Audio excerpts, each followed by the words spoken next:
I don't have a camera in my computer. It's okay. All right, so I'm just setting us up to record and cast to the other platform. So give me just 1 second. Okay.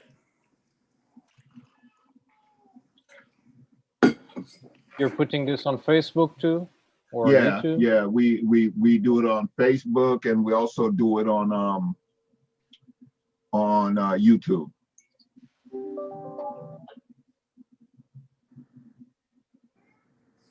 Just trying to see where it's going to show at. All right.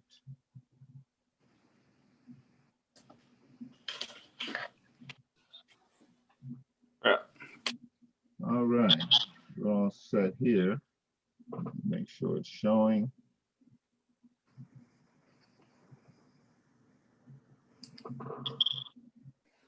All right, all right, all right. That's one. You've been having around what, 20 people? Usually about 20 people, yeah. Okay.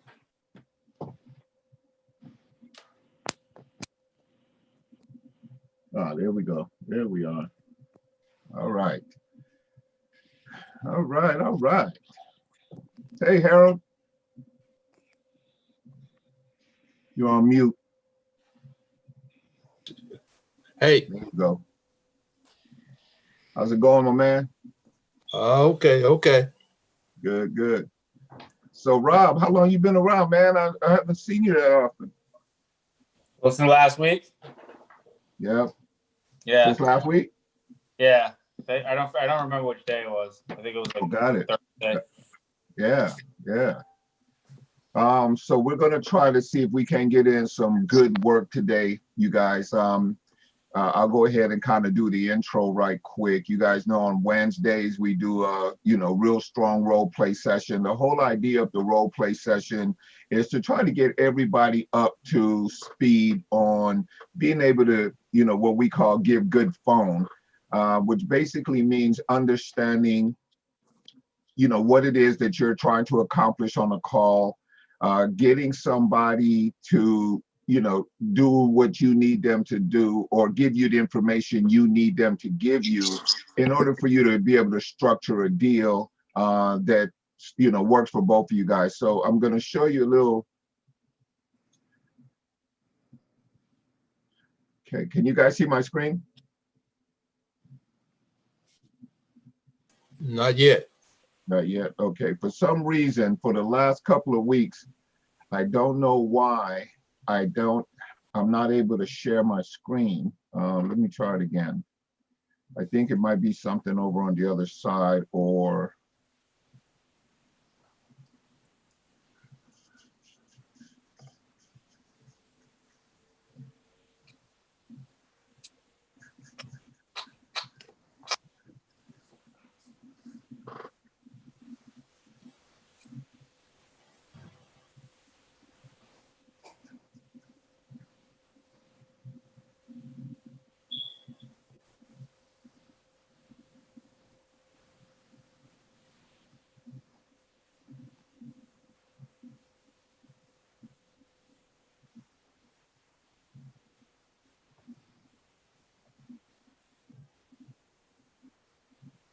okay, so it looks like I'm getting some sort of error as far as sharing the screen, and I don't really want to go back and try to figure it out. I should have probably dealt with it before, but anyway, I'll just kind of, talk it out. So there's 3 rules that we use when we're looking to, get on the phone with somebody. Rule number 1 is you always want to set the agenda.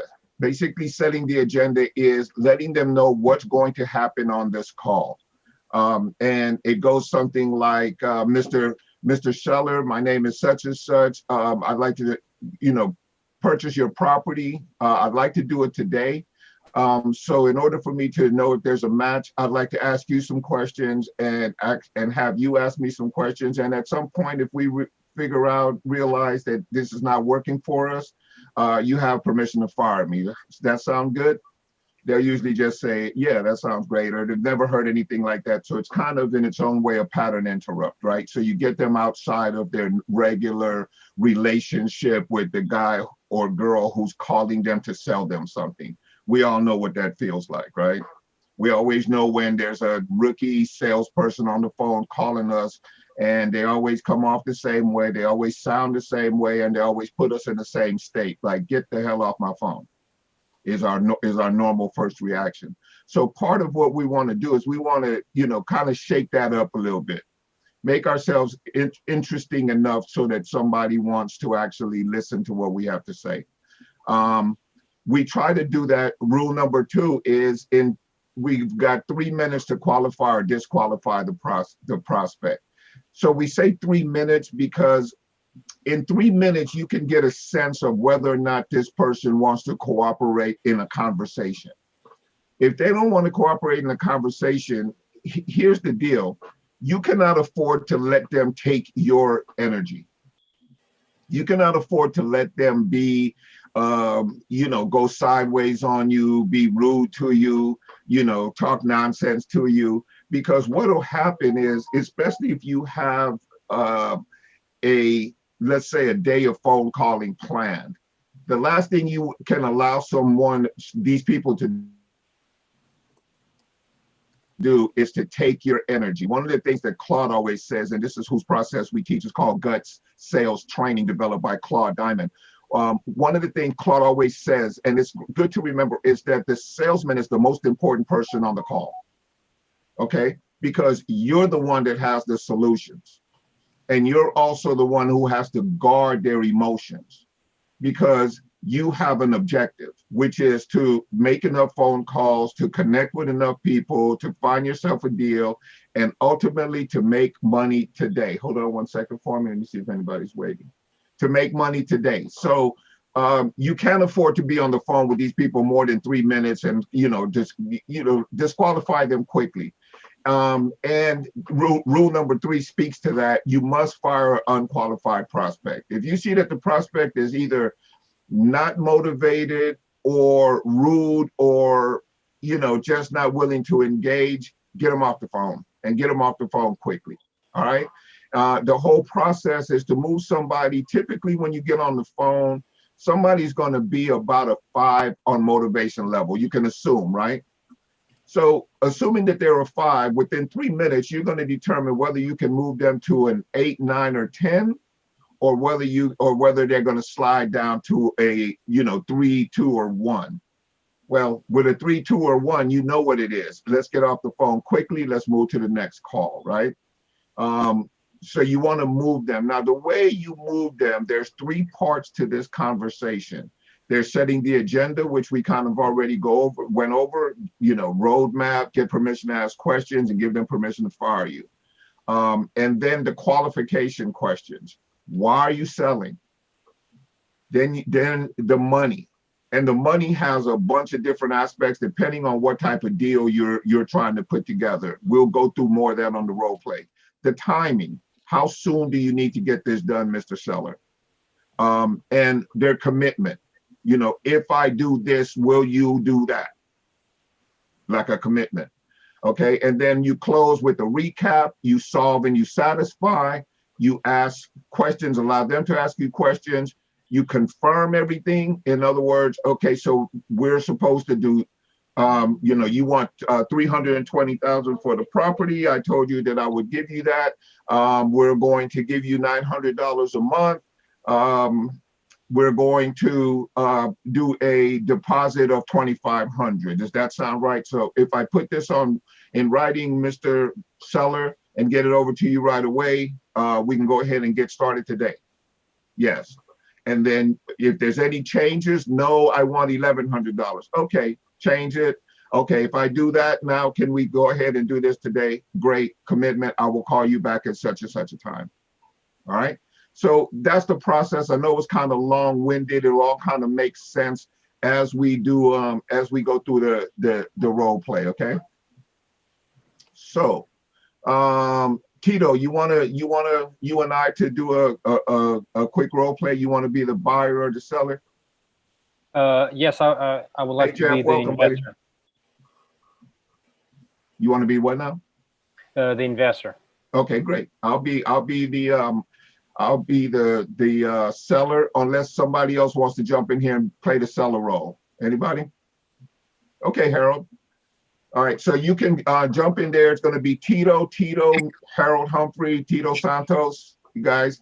So Tito's going to be the buyer. Harold, you're going to be the seller. Do you guys want to set a stage for it, or do you want to just kind of, play it as you go?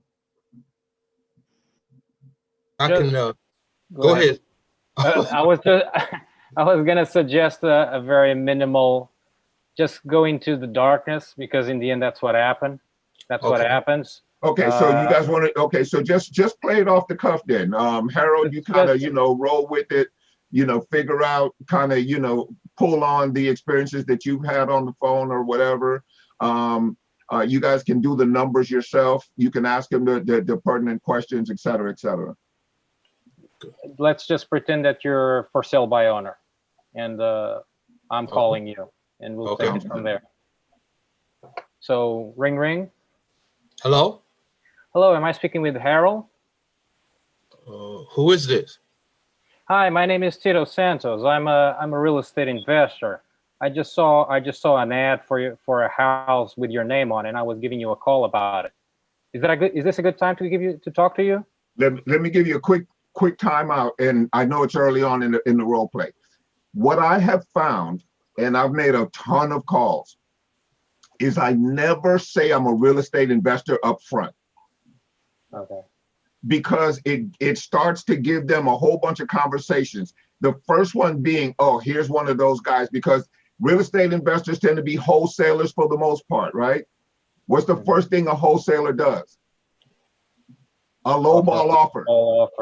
A lowball offer. So immediately their mind starts going to lowball offer. I don't want to hear it, right? So you've kind of now sort of set the stage now for their thinking, and you don't want to do that. So I would always open with, I saw your home for sale on such and such. Is that still the case? Or something like that, right? But you can identify yourself later. Right now, you just want to get him to start saying some yeses. If he, I saw your home for sale, is it still for sale? He's going to say yes or no, right? If he says yes, you look for another yes type of thing.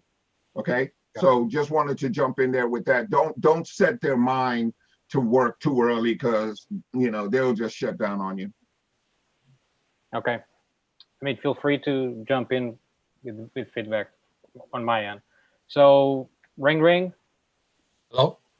Hey Harold, my name is Tito. I was giving you a call because I saw an ad for a house for sale with your name on it. Is it still available?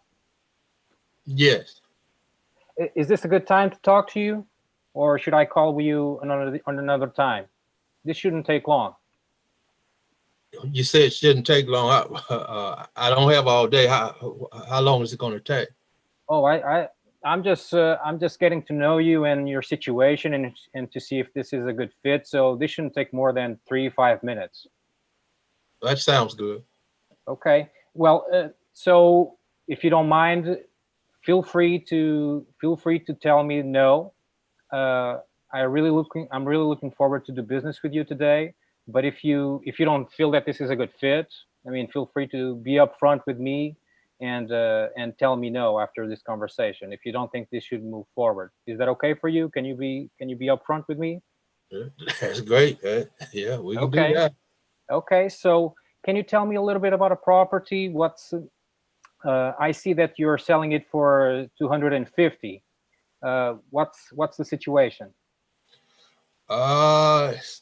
It's a house that I had with my it's kind of hard to talk about it. My wife, 27 good years, and she passed, and it's just got too many memories in this house, and I'm just looking to maybe stop some of the pain by just really divesting myself of this house. I'm sorry for your loss. 27 years. That's a lifetime there. So what's your idea? How how soon do you want to close this property? Is this something that I see that you have some emotional attachment to it. Is this something that you want to get rid of for the appropriate price? For sure. Tito, take the opportunity to connect with him more on his pain instead of moving straight over to numbers. Something you can relate to. I just had someone pass away, or a friend of mine's had someone, and I know how it can affect you. So I sympathize and empathize. Kind of, this is where you're going to create this connection that will allow you to fix anything that's broken later. Okay, so go ahead and take the time instead of moving so quickly into the numbers. I'm sorry for your loss, Harold. How long were you married with? 27 years. 27 years and living in that house. Well, I'm sorry to hear that. I lost my father. It's not the same thing, but I lost my father last year, and it took me a while to bounce from that and to It's tough. start doing some steps to move on with life. So, and I understand that you want to change houses so that you can build new memories. So, well, I hope I can be of assistance to you today. What's your plan? Do you have already another place in mind? Have you bought something already? I already have another house. Okay, and so you purchased it already? It's another house that I owned as a rental, and it's vacant now, and I'm just going to move over into it. Okay. I see. So, can you tell me a little bit about this property to see if I can help you of some assistance? Is this something that's free and clear? This house that you're putting for sale? Yeah, it's no mortgage. There's no mortgage. Okay. And how's the condition of the house? I guess it needs maybe just a little work, paint, maybe some flooring in one of the rooms. The bathroom and kitchen might need updating, but it's livable. Okay, I see. And I mean, without trying to put myself too much in your situation, have you thought about why don't you just rent it? And if it just needs a little bit of work, why don't you rent it? Why do you want to? Are you really sure you want to get rid of it? Oh, I want to get rid of it. Okay, so I'm done. You're done with it for sure. Okay, I'm sure I can help you with this. So, and tell me a little about the area. Is it a nice neighborhood? Good schools? Schools, I guess on a scale of 1 to 10, they maybe a 6 or so. Not bad, but not I guess the greatest schools. But the neighborhood is not a whole lot of crime or anything like that. It's a good neighborhood. A lot of older people that live in the neighborhood. Okay. And can I ask you how you came up with the price of $250? How did you come up with that? A couple of the houses that sold in the neighborhood sold for one of them sold for $275 and one of them sold for $280. And I figured that mine was similar properties, but mine needs a little work, 10 to 15,000. So I kind of figured all of that in to my price. Okay, I see. Well, and what price would you be okay with to get rid of this property today? What's the least amount that you could take to get rid of this property today? What was the price that I told you I was selling it at? So are you firm on that? What was that price? Is Victor trying to say something, or I'm just thinking in the background? No. Okay, I'm sorry. So you're firm on 250. Okay. Well, and, I guess the least I would, if you're really serious, maybe 245. Maybe 245. Okay. So here's the thing, Errol. for me to be able to come up with that price, let's imagine that I can actually come up to your price, 245. Would you agree with some terms from my end? Some terms, what do you mean? Would you be okay with delaying the full balance? Imagine that I could give you have it free and clear. Imagine that I would actually be making payments on this house monthly, and in 3 years give you the full balance of 245. Let's imagine that would be possible, that you could pack everything that you have in your house in the next couple of weeks and move on to your other place, start afresh, and you would be getting that check on your mailbox, and in 3 years you would get the full price. If imagine that I would be able to reach that, what would you say to that? I'm kind of confused. You saying 3 years I would get the, it seems to me that I'd still be attached to this house, and I want to be done with this house. I understand. Well, I mean, I'll be honest with you. If I cannot come up to that price right now with your terms and your price right now. Now, I can do this in a way that it's just minimal. I mean, who doesn't want to get a check on the mail? And I would be taking care of it. You wouldn't have to deal with any of the issues of the property. We're just putting this 245 balance, whatever is left in 3 years. Is that something that you don't want to consider? It's all. I guess I'm just used to the something for sale, and that's the price, and the person comes up with the price. This is all something that's kind of new to me. You're saying that you're going to take care of the repair of the property. Is that something you said? Yes, that's exactly what I'm saying. I would be taking care of the property, and you wouldn't have to worry about it. It's just under your name, but I mean, you don't have to. You're not looking at that every day. And Okay, so Tito, take this opportunity right there to explain to him how you work. It's going to do a couple of things. One is going to give him confidence in that you know what you're doing. I would probably put in here that I have qualified buyers that are looking to purchase properties right away, so that in the back of his mind is creating the sense of that this is not your first rodeo. Okay, so right now is your opportunity to start to not only give him a structure of how this is going to go, but also reinforce who you are as far as your ability to get it done. Okay, Gotcha. So you know, take a deep breath or whatever, because I see right now you're starting to sort of, you know, try to fit stuff in.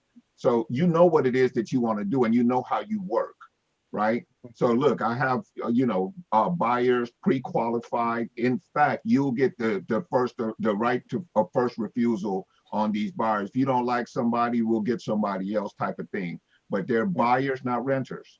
So they will be taking care of the house and everything above a certain, that kind of thing. You know, I can tell you what I say, but you know, if you have an idea where you want to go with it, start to paint by the numbers, because right now you can tell that he's kind of a little bit like he's not sure what you're saying or how it's going to work for him. Gotcha. So here's your chance. You can hammer it in about 2 minutes and raise his confidence level, not only in what can happen, but in you. Gotcha. So Tito, are you going to be moving in? I'm sorry? So Tito, are you going to be moving into the property? No, Harold. That's not my intention. That's not how I work. Here's how I work. I have pre-qualified buyers that would actually be moving in. Now, this is not your typical rental. This is not renters that sometimes they don't care about the property and they trash it if they don't care. These are people that actually want to move in. They want to They want to move into the house. They're just not ready to. They're just not ready to pay for the house and get the house under their name as of now. But they are pre-qualified. They and I will be responsible for keeping everything in Okay, check. so So let me step in there. Don't create any sort of, they're not ready to do this or they're not ready to do that. Because I as can I was guarantee saying, you, as I was saying that, no, you were thinking to yourself, right? You were thinking, yeah. So I liked where you were going with their homeowners. Yeah, these are people who are looking to purchase a home. They're not renters. They're people who, for whatever reason, can't qualify for the full loan that, at 20% right now, either because of the amount of down payment or because they haven't been on their job long enough. But we make sure that they're in a situation where they're within the time period that we dictate, they are going to be able to qualify and close on a mortgage. Sure. Okay. So I think that's where you were going anyway, right? Just kind of got yeah, but as I was saying that, I was like, okay, I should just shot myself in the foot. So Harold, these are pre-qualified buyers. These are homeowners. They treat the house as it's their own. They're just in a place right now where they just need a little bit of time to qualify for a loan or to build up a little bit the down payment. But I walk with them in that process, and I'm responsible for it. So you'll be working with them. Yeah, I give you the right of refusal of the first person, so that you can actually feel that you have some saying in this. But on a daily basis, you don't have to worry about them. You don't need to take phone calls from them. I will be the one dealing with this. How does all this sound to you? It's starting to sound a little bit better, a little bit clearer. The 3 years though, that kind of bothers me. Okay, so what That's do you a long time. Okay, what do you have in mind then? I guess you put me on the spot. I guess I'm the one who said it, huh? Maybe a couple of years at most, it would be the best I would even consider, if I consider this. Okay, so let's imagine that instead of 3 years, it's 2 years, and it's exactly the same thing. It's I'll just do a little bit of homework to make sure that the 245 in 2 years works. These numbers work out on my end. Let's imagine that this is feasible. And if I send you a contract in the next 3 hours, and we talk at the end of the day, what would you like to do then? If you can give me the 2 years, let's do it. Let's do it. Like I said, I'm wanting to move on. Okay, so you're ready to move on. Is that what I'm hearing from you? Yes. Okay, and I mean, Harold, I feel that you're an honest person. I'm getting this sensation from you, and you're just going through a rough time in life, but you're serious about this. Am I right in feeling this way about this situation, in this conversation? Well, I was a car salesman, but no, just joking. Yeah, you're right. You're right. Okay. You're right. I can take your word to the bank. I can take your word to the bank then, right? You can. Okay. You can. Okay. So I'm pretty sure. I know that area. I'm pretty sure that these numbers will work. So I'll send you a contract in 2 hours, and we'll talk again at 5 p.m. then. Sounds good? That sounds good. Where you gonna send it? I'm gonna send it to your email as soon as you give it to me. Okay. Okay. All right. Okay. All right. And you can. Are you familiar with e-signing and signing online? I am. Okay. If not, I can walk you through the contract and explain any questions that you might have. Okay. Okay. I'll talk to you later, Harold. Thank you very much. All right. Thank you. All right. Good job, you guys. Good job. All right. Thank you, Harold. Yeah. Tito, good work, man. Good work. Harold, amazing role play, bro. I like where you went with it. Yeah, I like your reluctance right there, and you know the questions you asked. That was excellent. So, you guys want to give some feedback on yourselves? I mean, Harold, how do you feel about it? Well, some of the questions that I was asking is what you hear from the people that you call, and and Tito did a great job, I think. Once you kind of told him the way that to kind of structure it, that you can, you got to try to connect with them. I had a person I talked to him yesterday who had his father had passed and his parents, and he was selling a home, and I told him, well, yeah, I got a home where my mother passed, and I still have the utilities on. And he went into the store, but yeah, he cut everything off, and so we kind of you got to kind of bond. You can't just, when they give you a shot, you got to go on for just a little while. You don't want to dwell on it, especially if it's painful. But you need to at least acknowledge it, I'll say. But other than that, that's all I got to say. Good. A key point on what Harold said, and that's the same point I was making, Tito, about you connecting with them, because, and here's the important part about connecting, and I shared a situation, I don't know if you were on Justin's training when I was talking about it, but Justin had previously also shared something similar, whereas he had he was doing a deal and he had all this information on his buyer, what his buyer was doing, where they were going, who their nephew was, their cousin's name, and what had occurred. Here's why that's important, because once you get that bond with them, you'll find that the original deal may not actually look like you wanted, it may not work out the way you wanted to as you go on, and you may have to make some changes and some adjustments. If you're not connected, it's over. They're not going to let you really do anything. It's going to be a business arrangement. They're going to be sitting in the seat called judgment about everything that you do and every word that you say, and they're basically just being asses until you cross that connection bridge where you now are kind of, you're friends, not like buddies, but like you have some commonalities. You kind of get a sense that you know each other and like each other. And when things go wrong, you're still their guy, right? You'll find that when you hear people share about deals that got closed or deals that they're working on, I believe Alex talked about this last week in last week's role play about, and the words he used and the words you'll hear a lot is, I'm their guy. I'm their guy. That's where you want to be. You want to be their guy. Like they don't want to deal with nobody else. They don't want to go through a bunch of stuff. They want you to be their guy.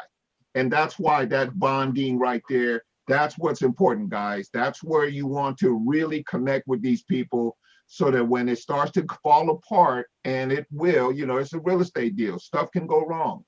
And when it does, you want to be their guy. Okay.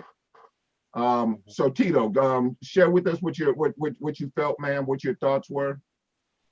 I mean, with me, what I was gonna point is that it's that, and that comes with experience and wisdom, is that walk that thin line between being open to be upfront with them and letting them ask some questions and release the appropriate information without raising a lot of red flags. And okay, this guy's a real estate investor, is talking about bringing somebody in. What's this going on? It's just knowing what questions to ask and what information to release. Yeah. But that's gonna come. Yeah, exactly. But I thought you did a fantastic job, man. Kudos to you. You've obviously been working on some stuff. You've obviously been listening. You've obviously been paying attention, and you kind of have a sense of, where you want to go as far as your knowledge base and your presentation. So kudos to you, my friend. Thank you. Thank you. All right, guys. And anybody else have any input, anything they want to share? Victor? Yeah. On the opening Hey, statement. Ryan, how you doing, buddy? Yeah, what's going on, man? On setting the agenda, you said that don't say you're investor or home buyers, because I usually say I'm with the home buyers, and that's how I Right. open the message. Yeah. How to substitute that now?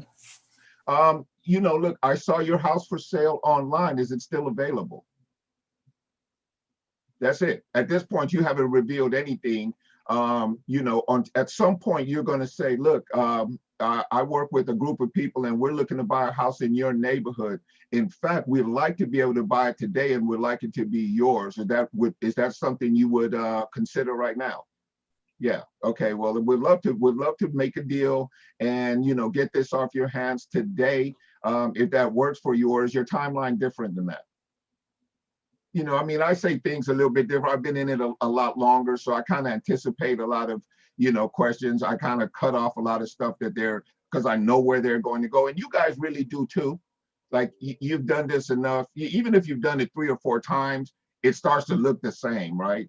They're interested in how long it's going to take, and they're interested in how much money they're going to get, and they're interested about, if you know what you're doing. Those are the 3 main things that I really kind of see as consistent. Like, do you know what the hell you're doing? How long is this going to take? How much money can I get? If you can address those things as quickly as possible in a way that engages them, I think, now you have a chance. And at this point, they're qualified or not. And if they're not, buy. You can't afford to allow them to have any of your energy in that case. Did that answer your question, right? Yeah, that's fine. Because, I know you said you don't want to, have them, the first thought in their head is to be an investor going to take lowball them, I mean, I don't want to, I just want to avoid that too, Yeah, exactly. I saw your property for sale. Is it still available? As opposed to I'm an investor and you want to make this grand announcement about who you are. Yeah, not necessary. It's like make it as much about them as you can, as quickly as you can. This is about you. How can I help you? What can I do for you? What is it that you need?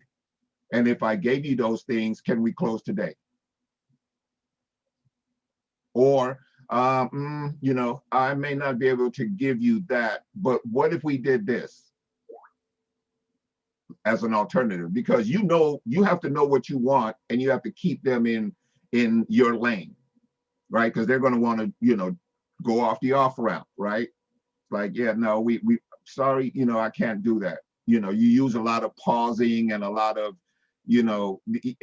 I'm sure all of you guys have heard this or seen the sales technique where the first one to name a price loses. That whole theory in sales, right? It's the same thing here, right? You get to certain points, especially when it comes to them making requests for money. I pause and like, man,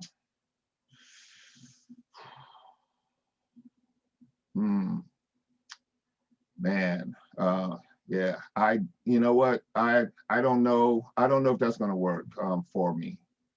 What about if and then I put in my alternative, but the reason why you pause is because you don't want it to be argumentative, right? You want it to be thoughtful and then exchange it for something that works for you. You understand? Okay, guys. Anybody else want to do a role play? Don't be shy. Jaime, how you doing, buddy? I see you're out on the road, man. Yeah. Let's do a role play. Okay. All right. Cool. I can be the seller. Any of them. We can't really hear you that well though. I don't. Can you hear me now? Can't really hear you that well. It'll be a little difficult on a role play because I don't think whoever you're role playing with is going to be able to hear a lot. That's okay. Let's choose someone else, and I'm gonna try to work on my microphones. Okay, got it. Okay. Let's jump. All right. Anybody else? Hey, John. What's going on? What's up, man? I was just unmuting. Yeah, can I get a role play? Okay, yeah, you can get a role play. What role you want to play? Buyer or Oh man, I seller? did the seller last time. You want to do I a want to do buyer? the buyer. Okay. Yeah, All right. this is All gonna right. be big, my first time, you know. Okay. All right. I will be the seller, and unless Okay. somebody else wants to be the seller. Do you hear me now or no? Yep, we can hear you now. I can be the seller. Okay. So John, you'll be working with Jaime. John, Jaime. How you doing, brother? Hey, I'm doing great, John. I got a house for sale. Whenever you're ready, just give me a call. Okay. Knock knock, or ring ring, I should say. Good morning, please speak with Jaime. Yeah, this is Jamie. Who's calling? Hey, Jaime, my name is John, John Alexander, and I just had my secretary. She put your information on my desk, and I'm sure it's maybe regarding a home, or would you happen to be selling a home right now? Yeah, I'm actually selling my house. I just want to get rid of the house for sure. Yeah, I'm the guy. Okay, well, just to tell you a little bit about what we got going on. I work with a group of individuals, and we're looking to buy a home in your area. And maybe if we can put the numbers together, and we could be able to build something solid here. How soon would you look at being able to sell that home? Well, as soon as possible. As long as I get a good price for it and not something too low on it, I'll be happy with it. Okay. Well, what's your reason for selling the home, Jaime? I'm sorry, what was it? What is your reason for selling the home? I just want to downsize it. This house is too big for me now, and I just want something smaller. Got you. You know what? I've actually been in that situation before. And I remember when I moved from, one city to the next, and, just trying to downsize, keep the bills low, and, just be able to win a little bit more and be able to, stack back up and build back up. So I've definitely been there before. So is it just you moving? You have a family? Tell me a little bit about yourself. Whole family. Yeah. Well, what can I tell you? I mean, we've been living in this place. We've been living in this place for over 10 years, and it's time to just get rid of that and move into a smaller house now. Okay. The bills are too high, and I think. Got you. Tell me a little bit about the property. I'm sorry, what was it? Shape is it in? Tell me a little bit about the property. What type of shape is it in? It's in good shape. It barely needs a few updates. Not much. I mean, we just remodeled the kitchen and a few of the restrooms. So it's in good shape. Not falling down for sure. You said you remodeled the kitchen and the restroom? Yeah. Yeah, I did. Does the home need any type of other fixtures? Does it need anything else done to it? Very little. Only a little bit of painting and cosmetic stuff, and it'll be ready. Painting and what else? I'm sorry. A little bit of painting work, and that's all pretty much. Okay. And what are you asking? John, ask him about the majors, the roof. Now that you're in this conversation, ask him about the roof, the air conditioning and heating unit, any foundation, plumbing, that type of thing. Because you're getting some good info right here. Because and the reason I'm saying to do that is because you're going to want to have a reason to, in this conversation, to possibly get the price down a little bit, because you're going to have some work to do. Got it. Okay. How's like the plumbing, the AC, the landscaping, Electrical. the flooring? Does it even need to be I can up to tell you that date, the or flooring was does there need to be any work done? not really on flooring. I think we did it last year, so it's an up-to-date, good flooring. And for the roof, it got changed last year, and it has solar panels on it. So I don't know if that can be an issue for me to sell it. It should increase the price on the house. Not sure. That's what the company did say when they put the solar panels on. But I give them other room. That's not really that. That's the route, especially decreasing the price of my house. So that's why I'm trying to sell it myself. And how much are you asking for the home? For $280. What was that? One more time? $280,000. So you want 280? Yeah. Okay. Well, where did you get that price point from? From the last person that came and did a price on it, we were, and also there was a few houses they sold for 287, 276, and so 280 is my asking price. Got it. You said 276, and what else?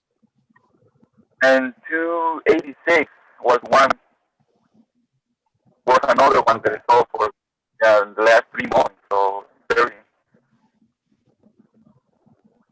How the schools in the neighborhood? How's the neighborhood? I haven't got a chance to really look at that information yet. But you know, how would you say? Your kids went to school in the local area? It's a good district. It's a good district. A lot of people love the place and they're trying to move in because of the district. It's a good district. Okay. And the neighborhood. Well, listen, yeah, what is it? So I would love to see what we can be able to do and finding something that can work for the both of us. Listen, you know, I'll be blunt with you. You know, this is a 50-50 deal. You know, you put 100% to your 50%, I'll put 100% to my 50% to make sure that we can come up with an agreement that works out for the best of us. What I'll have to do is look at the numbers to see what all makes sense. And then what we can be able to come up with something to see, you know, how we can be able to get this home sold for you, or how we could be able to, you know, get you into something else after, you know, you're done with here. So how about we do this? Can I get your email address? Yeah, it's jamie123.com. Okay. Okay, John. So where are you at right now as far as you're thinking? Because it's kind of like I'm getting the sense that you're kind of. I don't know the numbers. You know what I mean? So it's like if I don't know how to put the deal together, this is the only got it. Okay. So I was like, hey, if I grab his information and put, you know what I mean? I get it.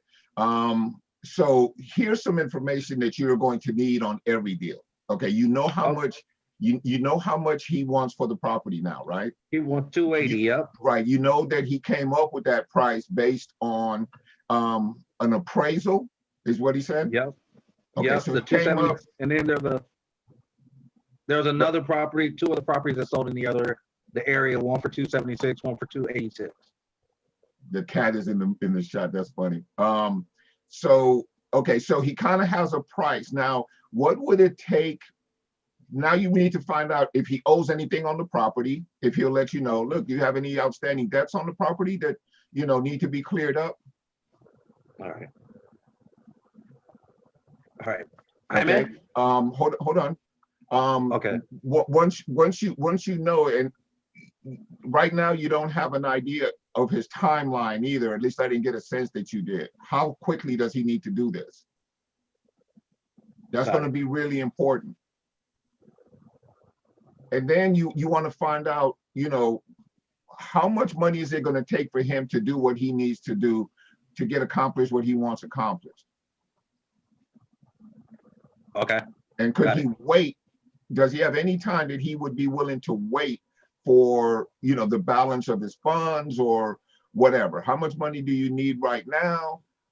Et cetera, et cetera. Like, what is your next move and how much money would it take to make it? Okay. Got it. In that mindset, okay? Okay. Yeah, you got it. All right. Jaime? Yep. Hey, okay. Now, do you owe anything on the property? Is there a mortgage on the property right now? Yeah, I owe close to 65% of the property. So you owe 65%. Okay. Got it. And then also, you know, I don't really think that's an answer. Don't let him get away with that. well, what's the exact number that you owe on the property? 240. 240. I owe 240. Got it. Yeah. There you go. Okay. Take control of the So you owe conversation. Got it. So you owe 240. You want 280. Let's see. How quickly do you look at selling the property? How quickly do you want to, get it off your hands? In the next 1 to 2 months from now, I need to move. I already bought myself a second house, and I need to. The next payment is gonna start coming soon, so I kind of want to get rid of that house as soon as possible. So 30 to 60 days, okay. And then Yeah. what's the amount that you need to be able to, make that move? What's your target number that you're looking for? Target number, I would say. 280 is what I'm asking. I know there's some closing costs through that, so I think I'll be happy if I walk away with after the closing costs and all that stuff of 275. So 275. So you need about 35,000. Yeah, Well, give or take. but yeah. No, it was 287, right? He really originally wanted 280, but now he's saying 275. So he just went down on his own. So 5,000. And then, yeah. Okay. And then he's figuring closing costs and all that stuff. Okay. You want me to help you Where out? would I go from here? Huh? Okay, where I would go right now is, okay, look, I know there's a whole bunch of costs, associated with this. You have a mortgage, everything, Jaime. How much money do you need to put in your pocket in order for you to do what you need to do and for us to be able to make a deal? What's that number? Okay. Jaime? Yeah. Yeah. Okay. Yeah, I need to know, okay, what's the exact number that you need to put in your pocket so that we could be able to close the deal? I mean, I understand that, you have a mortgage on the home. I understand it needs a little bit of work. But what's your take home? What are you looking at, the exact number that you're looking at being able to take home that so that we can make this work, for you and for us? Well, if I can walk away with at least $30,000, I'll be happy with that. 30. After all the expenses and the buyer buying it and myself, and pretty much walking away from that. Boom. That's always the number you're looking for, guys. Nothing else matters really except that number that he just spit out of his mouth, which is what he wants to put in his pocket. And that's what you're going to structure the rest of this deal around. Okay. You understand what I'm saying? So, it's obviously a lease option deal at this point because you're going to be looking at full price. The house is move-in condition, right? Somebody can move in the house right now. It has a brand new roof. Everything is working on it. So if you can put $3,000 in this guy's pocket, this guy's ready to do a deal. That's basically what he just told you. Was that the number I heard? 3,000? Or it was? No, he said 20,000. He wants to put 20,000 in his pocket. Is that what you said, Jaime? Yeah. I said 30. I mean 30,000. 30. Oh, okay. 30,000. Yeah. Oh, okay. So correct. Okay, so at 30, that's when I get quiet, right? Okay, no, yeah, exactly. That's when you're like, 30,000. So let me get this straight, Jaime. You owe 240, right? You want 30,000. That brings us to 270. And by the time we figure out closing costs and everything else, we're at full price on this property. Jaime, why don't you just hire a realtor? It seems like a beautiful home. Why don't you just hire a realtor and sell it? I'll go with you. Should I answer you or no, you can answer me because John doesn't have experience beyond the point that he's at right now. So I'm gonna finish up so he can hear it. Here's the deal, Victor. I mean, with a realtor, it's gonna cost more. So I'm trying to sell it myself. I mean, just an attorney and the buyer, and then from there we sell the house. A realtor builders can take easily out of $12,000 on commission. Yeah, yeah, I get your thinking. I see exactly where you are with that. But I'll be honest with you, Jaime, my business model, I buy properties one of two ways. I either, pay full price for the property, which is, price option, or I do terms. Now, I can't do both usually because, well, this is how I feed my family, so I have to kind of make it work for everybody. So let me propose something to you. If I could give you full price for your property, okay, I can give you exactly what you want, the 287. But if you could give me, go ahead. If you could give me, say, 3 years to give you everything that you want on the property, and in the meantime, you'll be collecting a monthly payment on it, which will cover everything else and give you a positive cash flow and take you out of any responsibility of the property. All you'll be doing is collecting a check. Is that something we can talk about, or maybe not? So you're saying 3 years, and then I will be getting paid 280, and then for what I'm understanding from you, I'm also building more equity based on your proposal. Well, we could talk about the equity situation if you'd like, but here's how I'm going to take care of the equity for you. What are the rents in the area right now? $2,100 or $2,200 per month. Okay, and what is your monthly payment?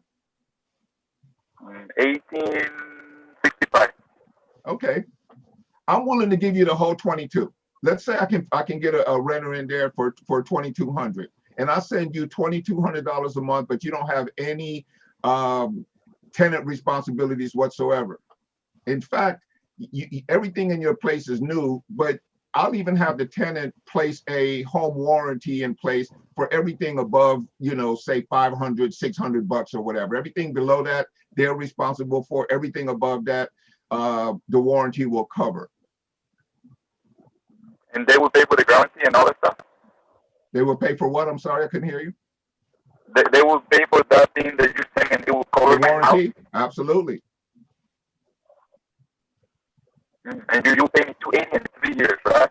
That's right. In the meantime, I'll be buying that equity with that positive cash flow, everything above the $1,800 that you're paying out every month. How's that sound? Is that something we can do? Here's the reason why, because I really don't want to, deal with the whole equity situation, because let me put it to you this way. What if the values go down? We're in COVID right now. We have no idea what the market does. If the market goes down, are you going to be willing to lower your price?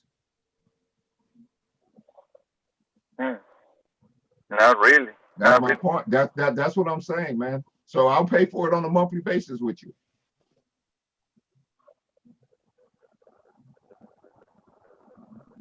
What about if in 3 years the house is worth 310? I'm sorry? Or 290? What about if in 3 years the house is worth 295? We're liking the price at 280 at this time. Do you have a request, Jaime? Yeah, my request would be this: if in 3 years the price of the houses go up, maybe to increase the price to 285. Okay, so consider this. What if we lock in the price at what it is right now? Let's lock in the price. Understand that you're going to be getting an additional, what is that, $400 a month? 300. What's that, 300? Because you said 1,800, and we can get 22. I'm going to give you the whole $400 extra per month. So that's in essence having the property value increase. What's that, $4,800 every year? Let's do this.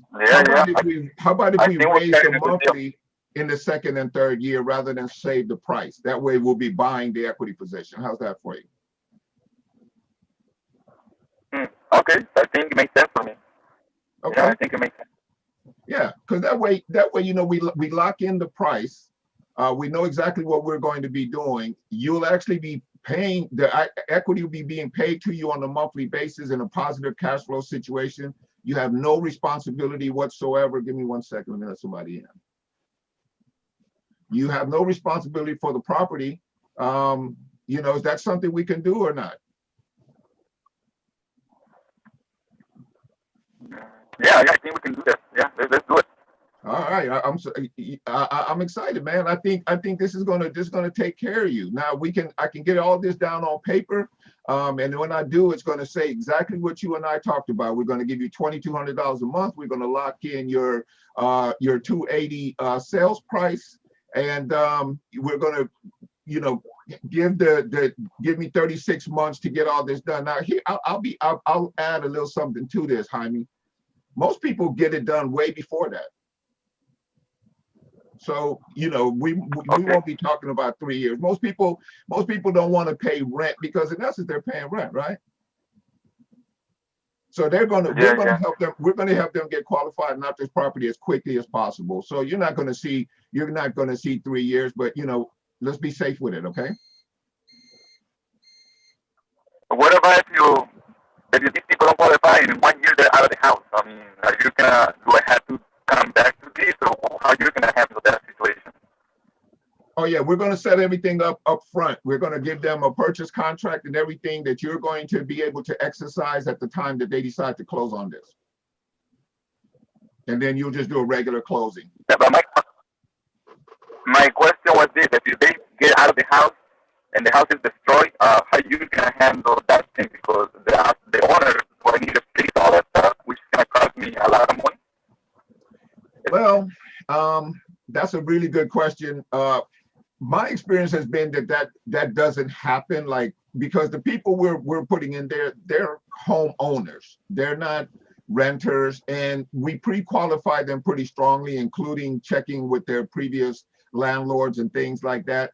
And you'll actually have the right of first refusal. If you feel uncomfortable about it for whatever reason, you know, we just won't move in that direction. But our experience has shown, man, that really doesn't happen in terms of somebody just, you know, destroying a property. Yeah. Yeah. I don't know. I mean, I don't feel like if that happens, I'm in the hook for easily $10,000-$20,000 to fix up the house again. I'm sorry? I feel like if that happens, like the tenant moves away and destroys the house, I'll be as the owner, I'll be responsible for fixing that up. And that would be too much. I mean, I totally get that. That's a great point, man. Man, you obviously thinking about this a lot, and on top of it, you'll see when I send you over the agreement that the agreement has specific directives in terms of how they're supposed to maintain the house. And in fact, because you're still the owner, you can actually, you know, inspect the house on a regular periodic basis if that's something that you feel like you need to do, just to make sure it never gets to 20,000. And as soon as they breach that contract in any way, including additional damage to the house, you can void the contract at that point and proceed with eviction. Does that answer your question? Does that make you feel comfortable? Because that seems that makes me more comfortable. Okay, great. Yeah. All right, perfect. All right, Jaime. Well, you know what? It's a pleasure, you know, speaking with you. I'm definitely looking forward to doing some business with you. I'm gonna get everything in writing. You should have it in your inbox. I got your email as 123jaime@gmail.com. Yep, correct. Perfect. I will get that over to you right away, and we can reconvene later on this evening. Right? You're.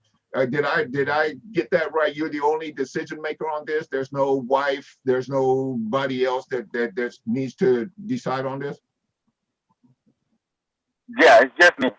Okay, perfect. So once I get this over to you in a couple of hours, we can reconvene. How about 5 o'clock? Is that good for you? Will that give you some time?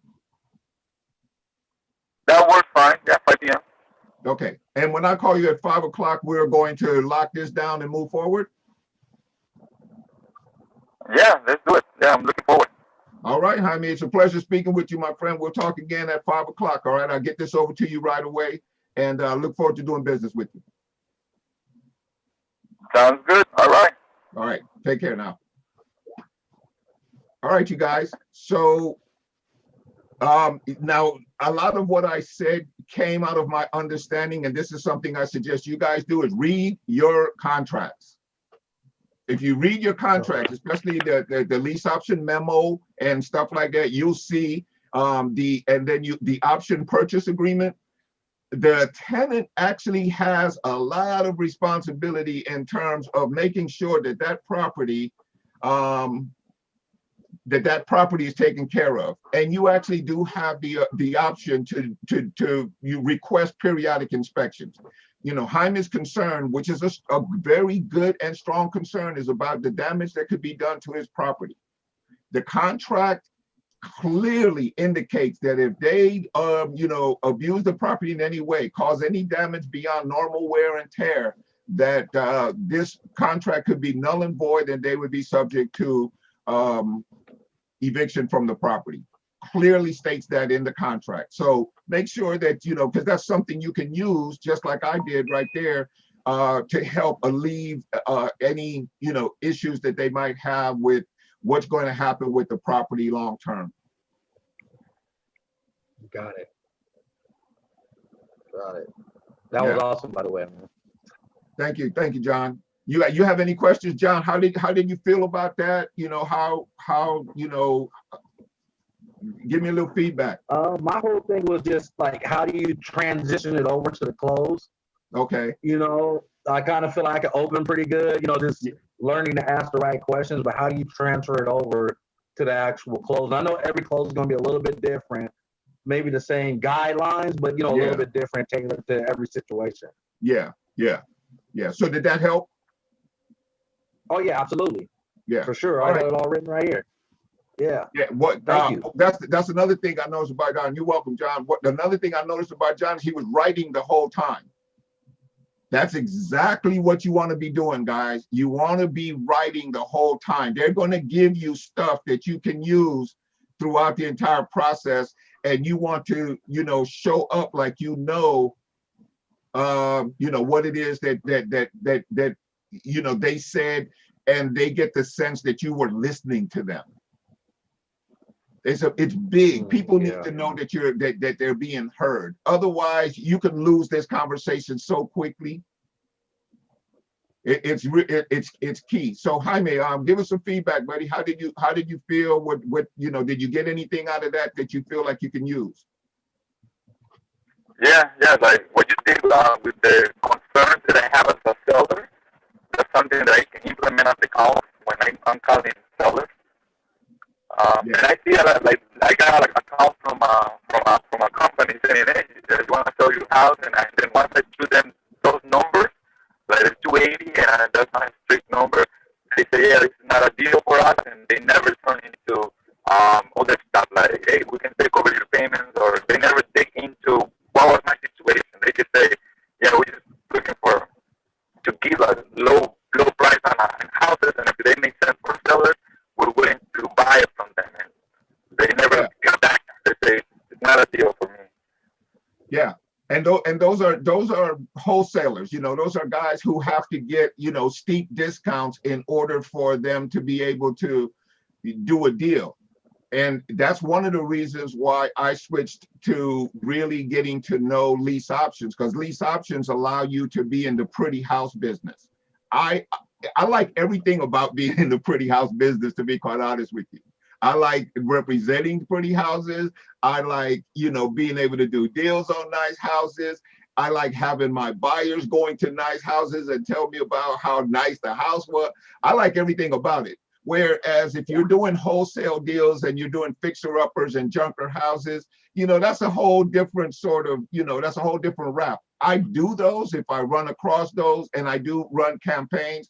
But if I was depending on those, I would be starving, because it is, you're a guppy swimming in a shark tank when it comes to it, if that's your sole, source of deals for your business. I think it's getting more and more difficult. If you look online, you look everywhere, that's what everybody's teaching. That's what everybody's going after. By the time you call the guy, just like, everybody's been saying on the call, you get all of these conversations about lowball offers and everything. That's because shit, everybody who's, you know, they're even calling from the training rooms, right? They're at seminars, making phone calls, trying to get your house for, you know, 40 cents on the dollar. So we don't do that. You know, I can give you full price if your house is worth full price. And we can both win. Right? Now, to be honest, I'm going to try to get that price down a little bit, right? Typically, I'm going to be like, you know, can we do, you know, and I didn't do it with you because I came in at the end, but I would have tried to say, look, can we do, you know, 275? What did I just do if I do 275? If he knows that it's worth 280 and I can get him to give me 275, I just put $5,000 in my pocket. Yeah. That quickly. As soon as he says he had the 275, I'm like, cool. That's $5 grand more. Yep.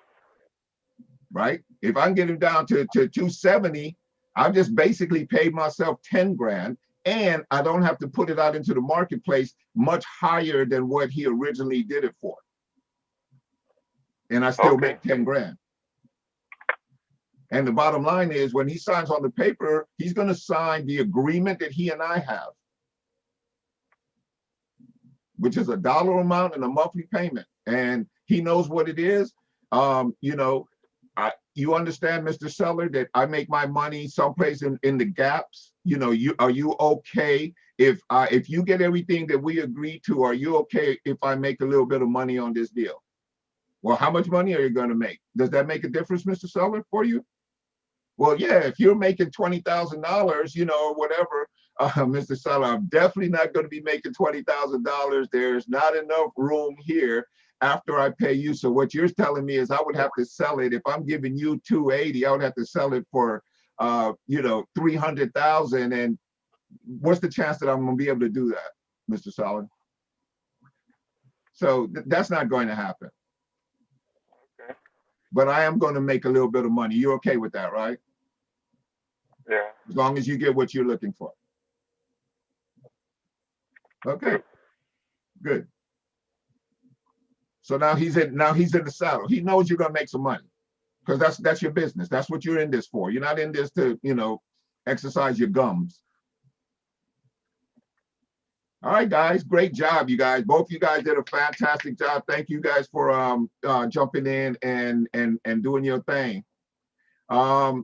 Do we have any other volunteers? Let's get somebody up in here. I see my boy Jimmy Jeans in the house. Welcome, Jimmy.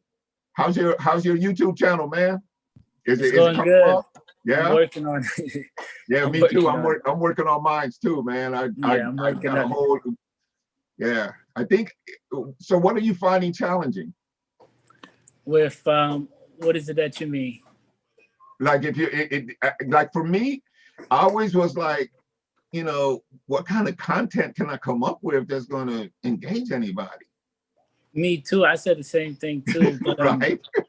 I just sit here, like my content, what I talk about is like, for example, if people going through some type of situation and I just talk about the content. I just did a content about how somebody inherited a property and don't even want it. And I just made content about that.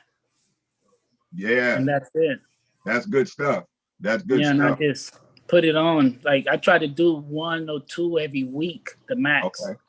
Okay. Yeah. That way you don't overtax yourself and don't overburden your thought process and trying to figure it out. Yeah. I've come up with a few ways. I'm not going to share all my little secrets, but I've come up with a few ways to come up with some content and stuff that's kind of, you know, I'm excited now.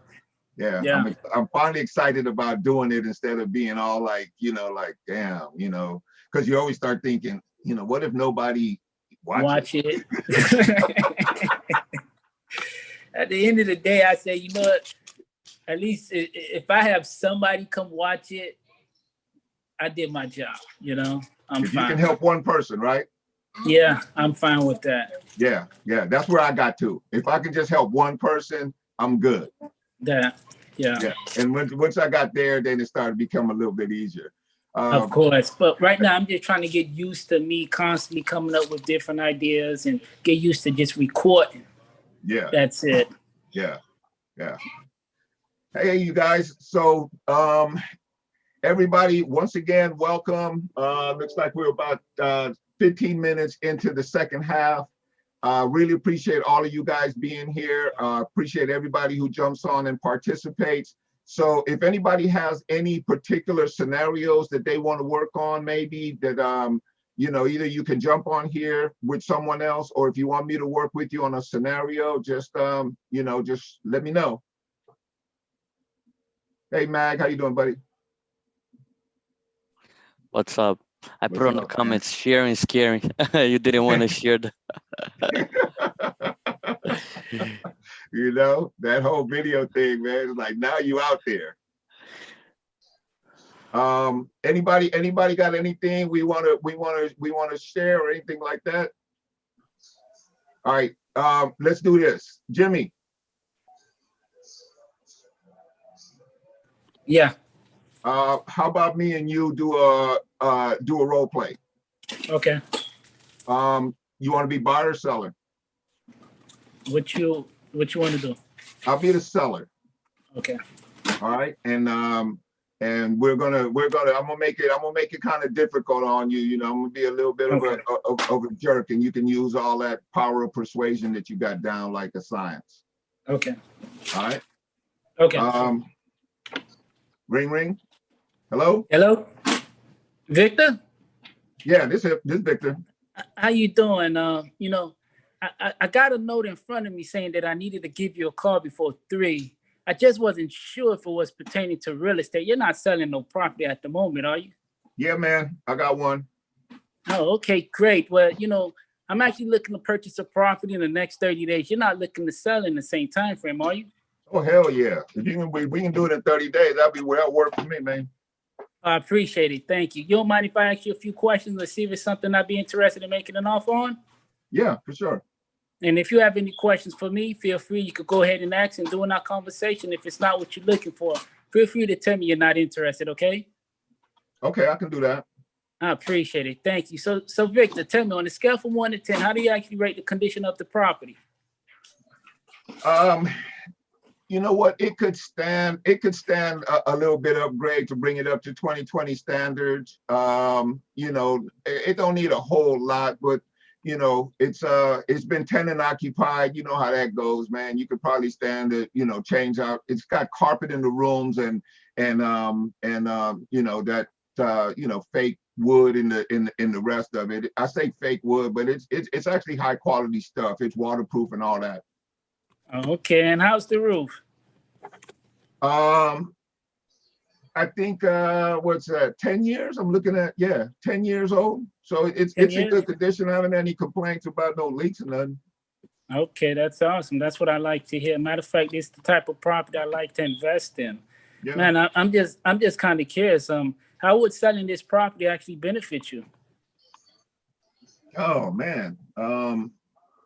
I'm just tired, man. I'm just tired. I'm ready to do some fishing. You know what I'm saying? I'm ready to just kick back a little bit. I'm ready to look at my bank account and smile. That one, Jimmy. You got to use that one. Yeah. You know. I like that. Jimmy. That's it. I just need to, you know, I just need to chill out, man. I've been doing this shit forever, Jimmy. I've been doing this too long, man. I'm ready to just, you know, relax a little bit. How long you been tired? How long I've been tired? Yeah, how long you been tired? How long you been doing it? I've been doing it for I've been you know, buying and selling, you know, stuff for about the last 20 years, bro. Wow. Yeah. You know, and I could totally understand where you're coming from. Matter of fact, my uncle, he's been in the business for at least 27 years, and we had a conversation the other day, and he mentioned the same thing. He's tired of the properties, he's tired of tenants, he's tired of just going back and forth, dealing with taxes, insurance, and maintenance. He's kind of like an accountant mentally, and it just overwhelms him sometimes. I just hope you're not going through the same thing, are you? You know, I don't know about overwhelm. I just don't want to do it, Jimmy. I'm just, you know, I'm just like, you know, just give me my money now. You know, I've worked hard for this money. Just, you know, just give me my money now. I just want to go put it in the bank and draw some interest on it. Of course, and I understand where you're coming from, and I appreciate you for being honest with me. So I'm guessing the property, it must be free and clear. I got a small mortgage. You know, I took out a line on it of 50,000. Okay, and what about the monthly payments? The monthly payments, man, right now I think they're like $300 something. 300. Oh, that's not bad. So I assume you have a tenant in the property. I believe you're current, correct? Oh yeah, no doubt, man. I don't fall Awesome. behind. Yeah. That's what I like to hear. That's what I like to hear. Awesome. So and I'm just kind of curious. How much you think your property's worth? This one I'm pretty sure. I just had it appraised last year and it came in at 250. So I think it's gone up a little bit because the neighborhood, nice neighborhood. So I'm probably looking at about 255, 260. Okay, and how much you looking to put in your pocket once everything finalized? Shit. I'd like to be able to put at least 220 in my pocket, man. 20. Okay, that's what I like to hear, man. Okay, but let me tell you a little bit about me and what is it that I do. I'm an investor. We typically look for prices. Don't try to give me a low ball offer, okay, Jimmy? I'm not really trying to, I'm an investor too, and I'm not really trying to do the wholesale, 40% deal. So, if you're gonna go there, man, we can just go ahead and hang up right now. Hey, appreciate you for being honest. And matter of fact, since you mentioned that you're actually in the same business, so it sounds like I really don't even go through the whole spiel. You say you actually want what, 225 for the property. Suppose we can actually get you close to your asking price. You wouldn't consider taking give or take monthly payments for the next 5 years on the property? For the next what? 5 years. No, man, I can't do 5 years, bro. I can't do 5 years. Well, how much could you do?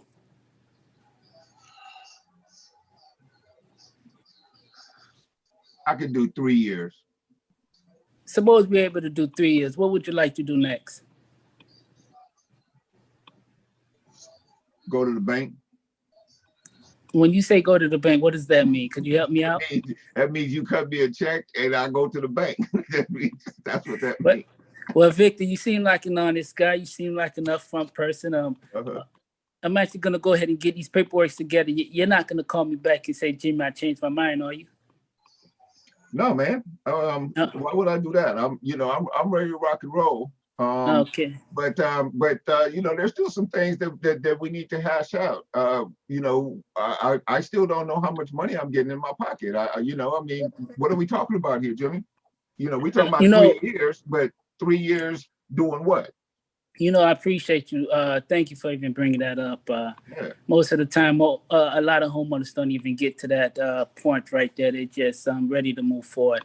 I'm looking at, since you mentioned that 225, I'm saying if I could actually get you probably or that 210, and we can, agree on the monthly payments for at least. And by the way, how much your property? How much you renting it for at the moment? Oh, I'm renting it for $1,250. $1,250.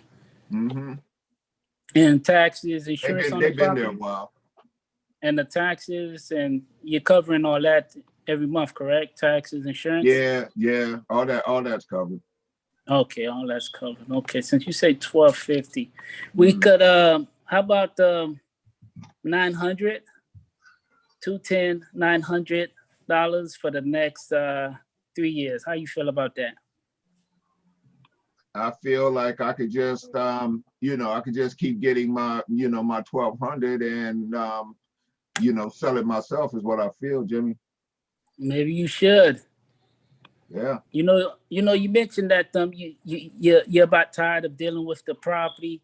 You've been doing this for some years now, and now you just want to enjoy the rest of your life. Suppose I can actually hold your hand along the way, show you how to market the property the correct way, and get you connected to connected with all my connections where you wouldn't even get in any trouble.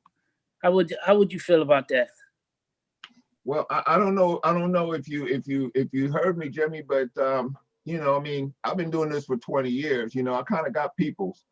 That's yeah, that's not really my issue right now is, you know, my connections. I got that pretty well covered. You know, my main thing is, you know, not having this not having to worry about the obligation. You know what I mean? Like if I can just, you know, so you know, if you can work with me on putting some money in my pocket or something, man, you know, then we can have a conversation. Otherwise, you might be right. This might be over course. Yeah, you know, Victor, it sounds like it's actually over. You know. All right. All right. Yeah, cause you know, at the same time, I told you if we're gonna do cash, you know, you invest, I'm an investor. It's gonna be at a price that we need to make some money. But on the terms, you know, it got to be cash or terms. How do you feel about that?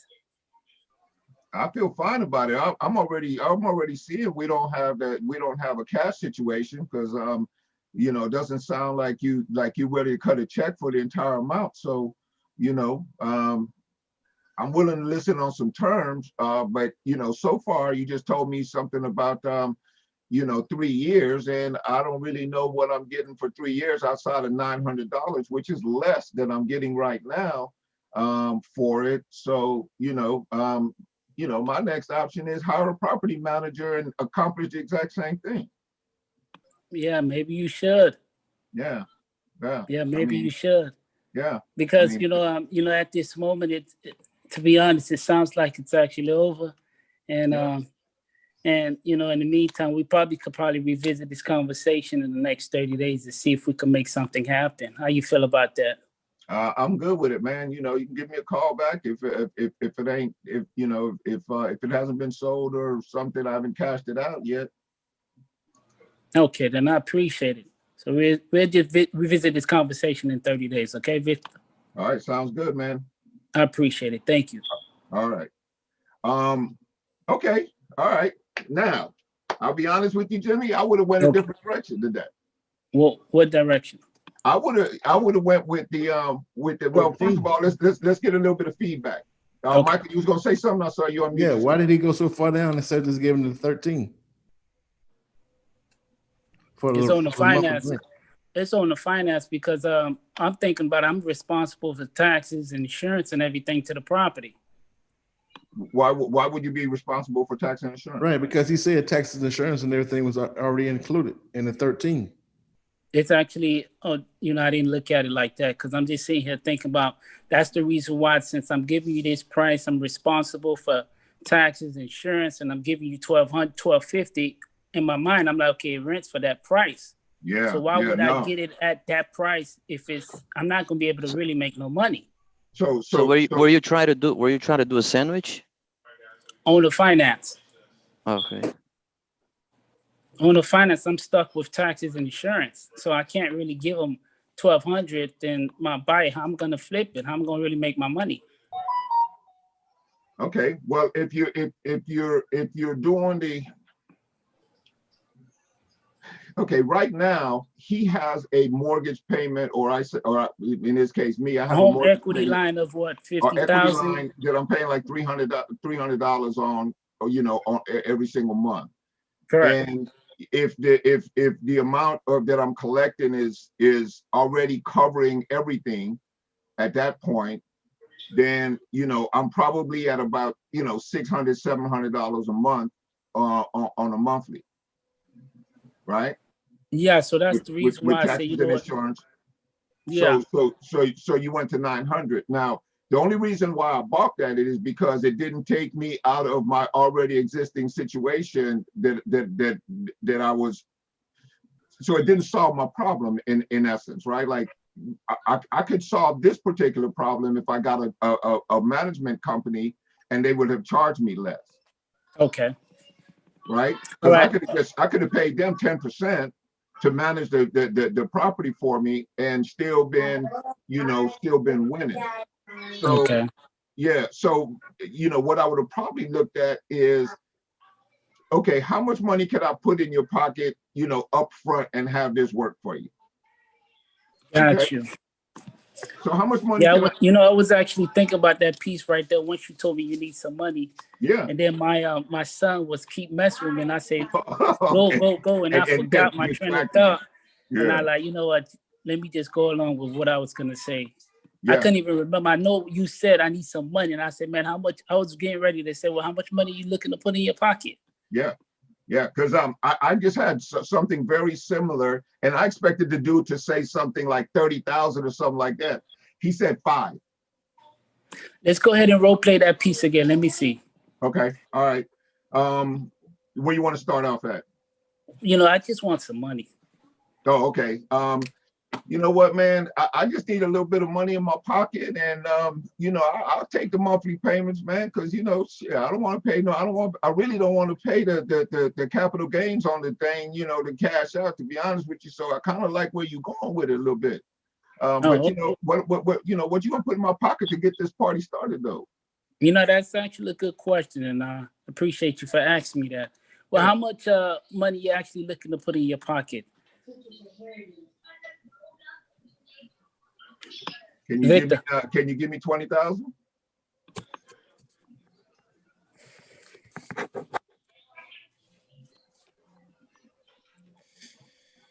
Hello?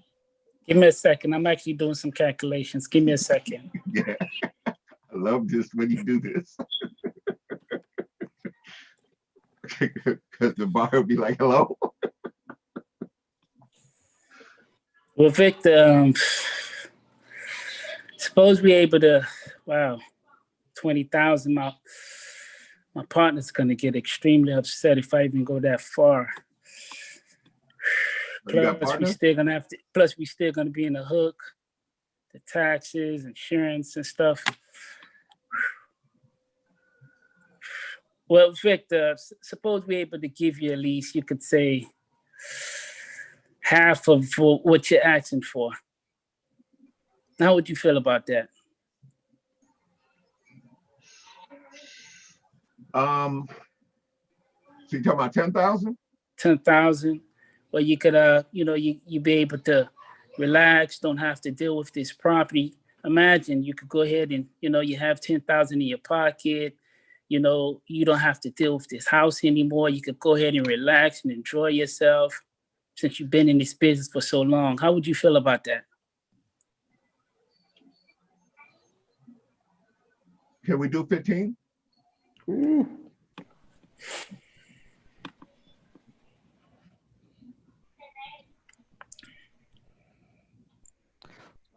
I feel heat.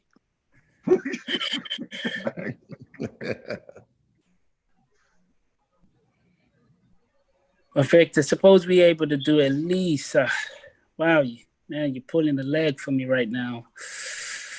Because we're still going to be responsible for the closing costs and etc. Suppose we're able to go up at least 11.5 and wrap this up as soon as possible. How you feel about that?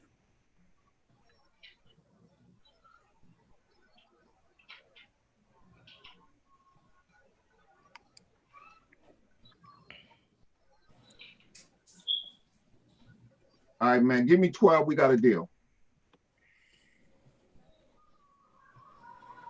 I'm not going no lower, Jimmy. Yeah, I see right now you good at this, man. You already got me down. You got me already down $8,000 for my asking price, man.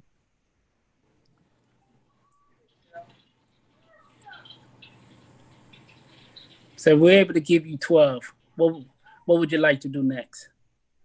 I'd like to get an agreement and get this party started. Is what I'd like to do next. Okay, and that's what I like to hear, man. I appreciate you for being honest. I know we're going back and forth with the figures, and you got your numbers, and I was okay with the numbers as well. Go ahead and get this agreement over to you. Man, you seem like an honest guy, Victor. And, okay, it seems like I can take your word. Let me take you off role play real quick, Jimmy, Okay. because I actually put you in a very tight spot right here. Okay. I put you in a tight spot, and the way I put you in a tight spot is that you're not going to be able to get that much money as a down payment and put any money in your pocket unless you can get somebody to give you 20,000 or so. I don't know in a lease option if you can actually do something like that where you can get 20,000. No, this is an owner finance. This is not lease option. Okay, so Yeah, you're this is going an owner finance. you and your crew are going to cut the check. Yeah, this is an owner finance. Okay, got it. Okay. Yes, when it's All on the right, finance, I already so did. you have the ability to cut the check for that amount. Yeah. And then you can take over the payment. Yeah, and I go ahead and take over the payments, etc. Because I'm actually gonna refit. I'm gonna flip it right back out. This on the finance. Good. Me Okay, and you, we're gonna wrap it up. So let's go back in a little bit because I was operating from a whole different place. Because there would be some other questions I would have for you. Can we go back a little bit? No problem.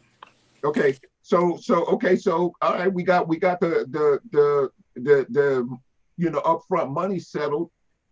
Jimmy, what kind of interest you gonna pay me, man? Wow. That's a good question. Victor. Okay, so I understand I'm carrying the note, right? Yeah, you're actually gonna be carrying the note. Yeah, because I wasn't real clear about that. I wasn't sure how this was gonna work. Yeah, to be honest, Victor, you want me to be honest with you, or you want me to tell you the truth? A lot of you. Come on, Jimmy. You know the answer. Victor. I'm an investor. You're an investor. When we purchase properties in this type of situation, we normally don't even give any interest. What? Yeah. Come on, Jimmy, work with me, man. You're not gonna give me nothing on this. Yeah. Well, suppose Victor. Okay. Yeah. Suppose if you did get any interest, like what figures you actually had in mind? Well, I know regular mortgages out there right now around 5% on investor money. If I can get 3%, man, that'd be a win for me. Well, Victor, the way the economy is right now, the mortgages right now, they're giving 2% right now. It's actually low. You talking about a savings account? Yeah, it's actually low, right? I'm pretty sure you're aware. Look at the markets right now, man. I get 8% on my savings. I get 8% on my savings, Jimmy. Victor, look at the market right now, Victor. A lot of people are getting mortgages left and right. Come on, Victor. All right, Again, man. that mortgage left and right. Come on, 1.5. Okay, Jimmy. Okay, you got me. Okay, so talk to me, man. What you thinking? Give me something, man. Give me something. You know what, Victor? Yeah. At this moment, I like you, and I see myself actually working with you, and I actually trust you. And here's what I can actually do, Victor. How about let's do half of that. 1.5? Yeah, 1.5. How you feel about that? Well, that's at least as much I would be getting if I took it in savings, man. Okay, Jimmy, I can do 1.5, man. I'm not even gonna try to beat you up on this one. I'll do 1.5, Jimmy. I like you too, man. I appreciate it, Victor. Before I go ahead and get started, what questions do you have for me, Victor? How we gonna do all this? We gonna obviously open an escrow, yeah? We gonna do all that? That's a good question. You must be asking that for a reason. What is it, Victor? Because I usually like to have some neutral party in between all this. I'm an investor. You're an investor. You know the deal, man. It's best to have the money go to somebody who is going to handle the payments and everything else like that. So I make sure that everything is getting paid. And you know what? I don't want to do it because that just put me right back in the same situation, right? All I want is a check, bro. Correct.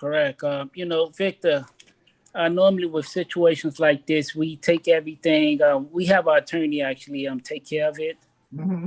To make sure everything is on the up and up. So to make sure, we are okay, you are okay. At the end, you get your money, you get your interest, all the paperwork's are actually done the correct way. How do you feel about that, Victor? I feel good about that, Jimmy. Okay, yeah. Okay, that's awesome. And you know, I mean, I said escrow because you know I'm on the West Coast and stuff. I know you guys use attorneys down there where you and the properties at. But basically the same thing. You know, third party mediator type of situation. That's what I was looking for. Okay, that's awesome. Okay, you know, before we go ahead and wrap this up, Victor, is there anyone else that you normally consult with before you make any decisions? Oh yeah, man. I'm gonna have to. I'm kidding. I don't have nobody. It's just me, baby. I'm just. It's just me. Okay, man. I appreciate you. You know, Victor, I'm actually gonna go ahead and wrap this up.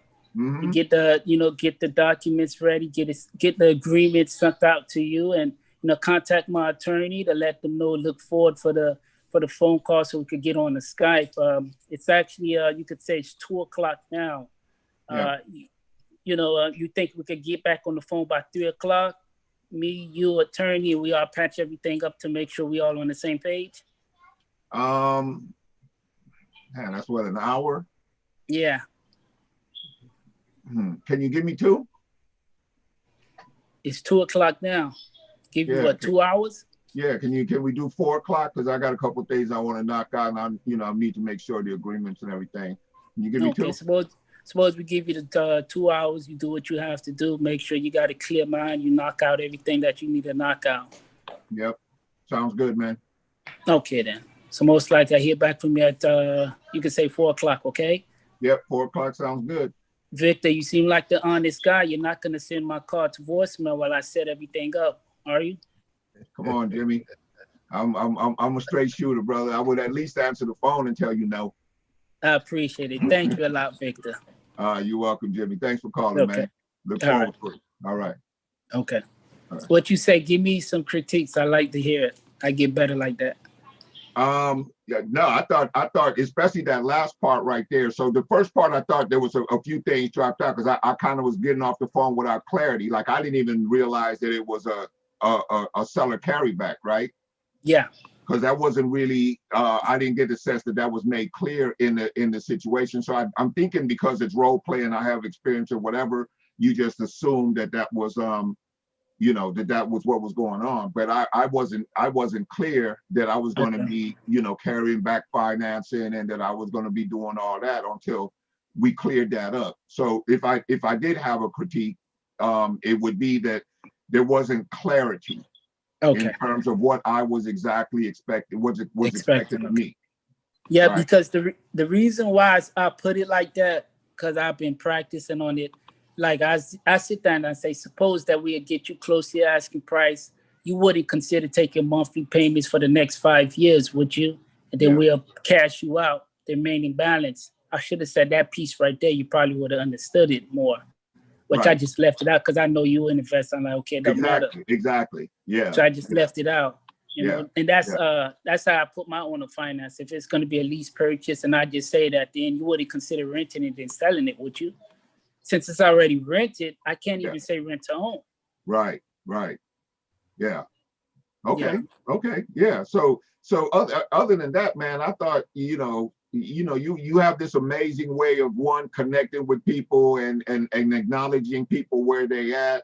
If you guys get anything out of the role play, especially when Jimmy does it, it's really about, he has this ability to connect with people where they at. And he has a certain, quality of ease with what he's doing. It never seems flustered, never seems, at some point, that's where you want to get to. Nobody can shake your foundation.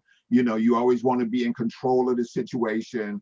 And, also build rapport and, kind of get to that point at which, you guys are, right on the verge of buddy, while still keeping it business. So, always appreciate the role play, Jimmy. You always amazing, brother. I appreciate you.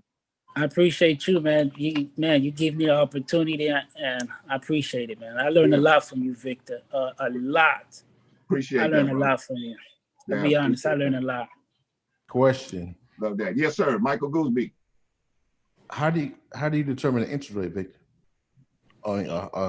Jimmy? How did I determine it? Yeah, since you're going to do owner financing, Yeah, what is it that you mean? Well, Could you he help me normally out a doesn't little do bit? any interest whatsoever. I just basically pushed him. He just put it on me, and I just, he's actually an investor. In order for us to do the deal, because if he's actually charging me interest, now I'm gonna actually go ahead and charge my buy interest, so we all can make money. Right. Okay. Yeah, That's so what he I'm gave me The one same and a thing half. the banks do to He'll probably you. charge his seller 2% or his buyer 2% or whatever, and maybe make Yeah. a little spread. So I make my little spread right there, so every month I'm fine. So how would you market that deal? Just do it on the finance deal if you were to. Yeah, it's gonna be on the finance deal. Gotcha. Any more critiques? I want to hear like problems. I don't want to hear good things. I want to hear bad things so I can work on it. That's a man talking. Anybody got any feedback, you guys? We're all here to learn. We're all here. Don't feel bad. If you want to critique me, I'm fine with it. I'm thick-skinned. If you thought I could have done something better or different, definitely let me know. If there's a question you have about the deal structure or, anything like that, we answer those questions for you as well. So, feel free. Vic, Yeah. so let me ask you a question. How would you start out with the percentage? As far as what? As far as you came back with him with like 3%, he came back 1%. So you would always start out with 3%, or would you start out with 5%, or how did you? I started with 5%. Okay. And we ended up at 1.5 because he played it like that. Gotcha. Yeah. Yeah, but I started off at 5 because So always start out with 5. Oh yeah, you know how we do. Everything starts off high, and then we get back to someplace close to the number we had in mind to begin with. Everything above that number is money in your pocket. Money in your pocket. Yeah, money in my Everything, pocket. you have that number. You need to know what that number is. It's at some level of your consciousness, right? And also, Victor, with the owner finance, the reason why I was able to give you the 12, I realized, you say it's worth 255. I said, okay, because 10%, I'm gonna get a 10% down, and I could get 25,000. Okay, my buyer is gonna give me my money right back from the 12,000 I'm giving you. That's all I had all that in my mind right then. I'm just calculating. Okay, I'm fine. Yeah, that was on me because I thought we were doing another deal because I just wasn't sure about where we were going with it. But yeah, you definitely did have you were making 12.5 on it or something or like that, right? So it's kind of like we both making the same amount, Yeah, we both making the same amount. Yeah. So with the owner financing, Jimmy took over the payment. He's the bank, right? So are you I'm the bank? No, okay. He's the guy. I pay him all the time. So my buyer pays me, I pay him every time. Okay, got it. Yeah. So I'm acting as the bank in as much as that I'm holding the note, and they're paying me on the note until the note gets paid off. Okay. If my buyer stop paying, I'm still gonna be like on the hook. If my buyer stop paying, I still gotta pay my guy. Okay. Yeah. In situations like that, when would you of course you gotta have money, right? Like pile up just in case something happens, right? Well, you don't have to deliver on that money till you sell the deal. So what he's going to do is he's going to turn right around and market the hell out of that deal. It's a good deal, so he can expect to sell the deal. 210. When you look at it at 210, I could flip it at 255. Since the owner finance would go up a little bit more, 260. I got a nice spread in the front end and the back end. I think it's nice. Yeah, and he's gonna take a chunk of that money. He's gonna put it in an account to cover him in case there are some problems in as far as monthly payment goes. Whenever you do that, you never spend that money, all of that money. You always put away a reserve to cover, 4 to 6 months worth of rent, and just put it in something interest bearing. If you can find anything interest bearing worthwhile. But put it someplace where you can, pull that money and make those payments in case something goes down, somebody pulls out of your deal or whatever. Correct. Do you basically, go ahead. Go ahead, Larry. Do you have to make the payment to you, or do you wait till you find a buyer for it? You'd have to come. when you find a buyer, there's a time period that he's going to have to market the property. Yeah, there's probably going to be 30 days, whatever, on the agreement that he sends me. Yeah. Okay. Yeah. So, Good question, Larry. So, hey, Jimmy, yeah. when you were kind of going through that scenario in your head, how were you planning on the dispo, if you don't mind me? Like, were you planning on like doing a wraparound or like a lease option on the back end, or did you really have were you just trying to get a contract and then you turn around and figure it out later? Yeah, I was trying to get a contract, and basically it's gonna probably figure out later, or probably dispo, probably do a lease option, or own the finance it. Right, at a higher interest rate or something like that. Yeah, higher interest rate. Yeah. Cool. Good question, John. That's that's good stuff, because these are some of the things that we're going to be thinking about whenever we're structuring these deals. John Alexander asked earlier about the deal structure. So hopefully some of these questions and some of this feedback is giving you a sense of all you're really trying to do is you're trying to put together an agreement that allows you to put yourself in the middle somewhere. Yeah. That's really the bottom line. You're either going to dispose of it outright as like a wholesale deal, which basically means you're going to sell that contract to an investor for an amount of cash. That amount of cash is your profit, right? Or you're going to, if Jimmy decided to take this deal and lease option it, right? If he decided to do that, first of all, he would probably end up giving up all his lease option money. All his money, yeah. It ain't gonna be a good fit. Yeah, I don't know if this is going to be a lease option deal, John, because, and I'm talking about John Moore, there's just not enough room for him to give me what I need on a lease option deal. He doesn't, there's too much owed to me, and he's not going to be able to collect that up front on a lease option. Right. Well, that's why I was asking. I figured that was more or less going to be what he was going with, but I just figured I'd ask and kind of put that out there for everybody too. So. Okay. Cool. Appreciate you, John. Yeah. So that's really the deal. So you want to think about those things whenever you're thinking about a lease option. I always think of lease options in terms of 10 to 15,000 up front. Yeah. That's a pretty safe ballpark for people to, and it's amazing how many people actually have 10 or 15,000 available to them, because we get calls from people who we turn down or who are, the property sold or whatever. But I start to build a list. Like right now, I have a list of some folks that, have $10,000 to $15,000 that they could put down on the property. I just don't have a property for them, which is kind of like, what I'm marketing for. But now you're building your buyers list. That's this another thing, guys. When you get yourself a property, you start getting those phone calls. You put your deal out there. You start getting those phone calls. You keep all those names and those numbers and interview those people, or have your VA interview those people and find out how much money do you have available. What are you looking for? What is your areas? And go right in and start scraping those areas. You can also do, hey, Victor, you can also do that same saving on Facebook Marketplace when people. Yes, sir. That's exactly right. That's exactly right. You can do we have a screening message for the buyers, Victor? A screening message? Yeah, like we do a pre-qualification. Yeah. Oh, it's simple. Unfortunately, and I could role play it for you. Unfortunately, we've already moved that property, but we're always looking for properties in that area. What areas are you interested in? And they'll normally say, well, I'm interested in that area, or the surrounding county or whatever. Well, great. Let me ask you a couple of questions. What can you handle on a monthly basis? They'll tell you. They'll always tell you.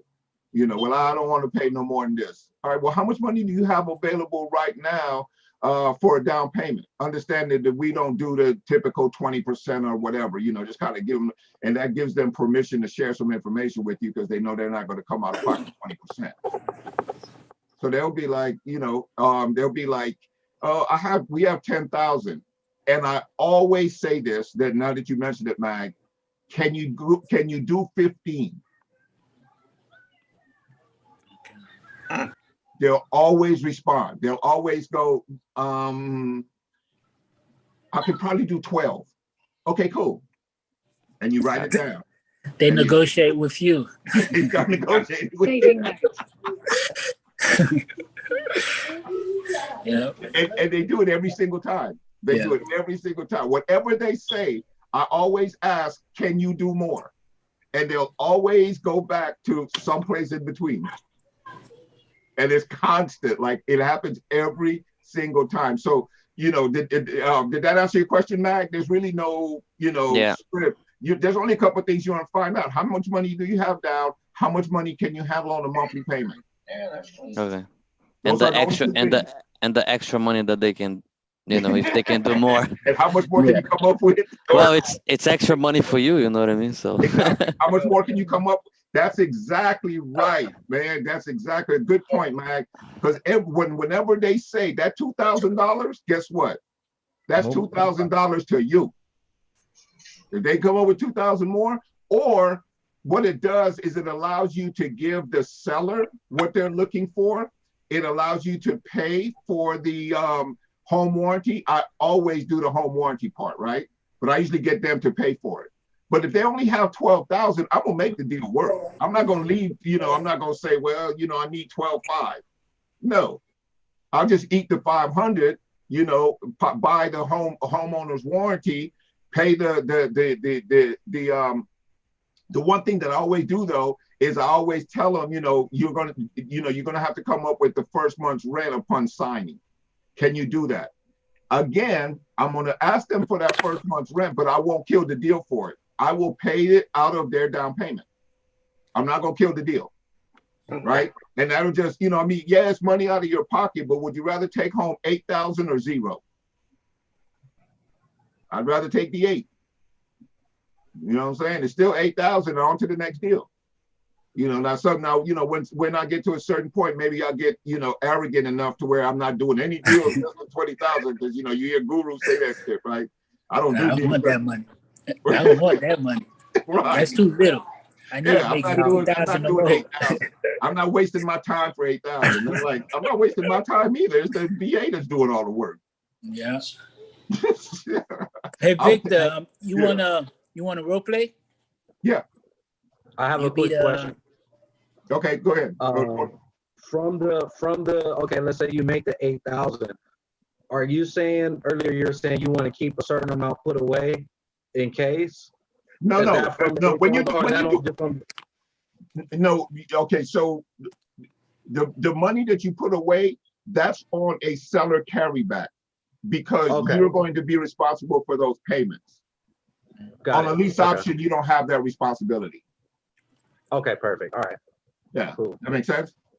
No, but if you stand in the middle, you got that responsibility. Well, if you do a sandwich, there's two kinds of lease options. Yeah, if you do a sandwich, then you're going to stay in the middle. If you stay in the middle, you'd always want to do some reserve. Money. Yeah. You know, I think you should. Me personally, I think you should always do some reserves. Yeah. Right. Because if something goes wrong in the next 2 months, you can jump right back in there, save the deal, and make some more money on the other side. Yeah. Oh, okay. Got it. You know what I'm saying? Once your reserve stack gets big enough, then it's, you know, it's no longer a deal. But if you got some reserve stack and something goes wrong in the first 2 months, you know, they're gonna call you. Trust me, they're gonna call you right back. And you're like, okay, well, look, I'll fix it. And, you know, now you go collect another deposit and, you know, you just make some more money on the deal. Right. It's never the end. Okay. Right. It's not over till it's over. Right. Right. Anyway, Jimmy, what were you looking at? You wanna do a role play and now we just turn it around? I become the seller, you the buyer, or no? Well, I would, but it's already 11 o'clock. But let's table that for next week. Yeah, and then you and I can do that. And you know, if you guys have anything that you want us to build into the role play, for instance, if you have a situation in a deal that you talked about that you're kind of need to overcome or something, just let me and Jimmy know when we do our role play, and then what we'll do is we'll just incorporate the challenges, and then you guys can kind of hear how we overcome those challenges, okay? And or anybody else who wants to participate. But if you just give me the challenges, you know, we'll work it through it so you can get an idea of some options that you can have in overcoming some of that stuff. Okay. Julio? Well, Michael, how you feel about the role play? That was great, brother. It was okay. Any critiques? Anything you feel I was, like you should work on? Yeah, I was wondering about the only thing I was wondering about was the interest rate. Okay. Like you said, you really don't.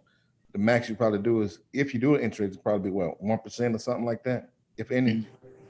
Yeah, you definitely are going to make it a whole, you know, a super heavy burden on yourself or whatever. You know, if you have a guy who's experienced and, you know, he just wants to get a little something for it, maybe you work with him and, you know, to some degree and say, you know, look, I can, you know, but, you know, and he's not getting any more than 1.5% if he's lucky. And that's if he has a brokerage account with a good balance in it, right? Yeah. Other than that, you know, look at what you're getting at the, you know, in savings or whatever. Like, come on, man. You know what I'm saying? But if you got a guy who's a little more sophisticated and wants a little bit of money, you know, then you can at least pay the bank fees with the 1%. Exactly. And go from there. That's all it's covering is the fees or whatever. That's fine. You know, I'll help you out with that.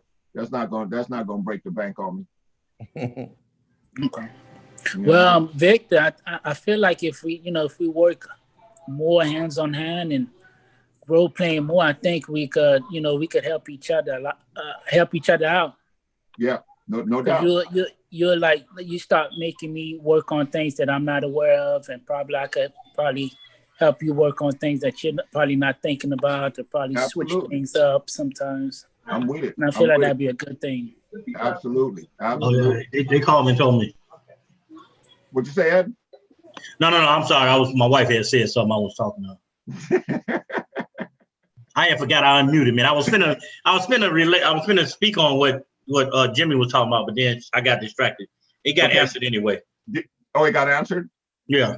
Okay, cool. All right, you guys. We're at the 11 o'clock hour. You guys are, as usual, you guys were amazing. Thanks all you guys for your participation. Jaime, you promised that you would jump in, homie, and you did. I appreciate you for being a man of your word.